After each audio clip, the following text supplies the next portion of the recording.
వర్షం మొత్తం టోటల్గా వరి ధాన్యంలోనే సో వరదలాగానే మొత్తం ఉండిపోయిన పరిస్థితి చూడొచ్చు. సో అన్న చెప్పండి, పేరు చెప్పండి. సత్యరెడ్డి.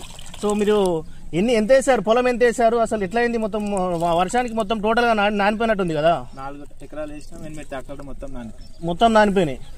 సో అంటే ఎట్లా మీరు ఇప్పుడు దీన్ని ఏం చేస్తారు? ఇప్పుడు మరి ఇప్పుడు ఇది వర్షానికి సంబంధించింది, మరి కొనుగోలు తీసుకుంటారా?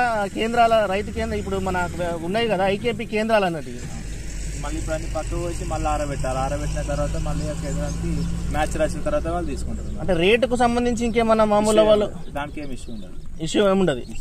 సో ఇది ఆల్మోస్ట్ ఎన్ని ఎకరాలు వేసారు పంట? 4 ఎకరాలు.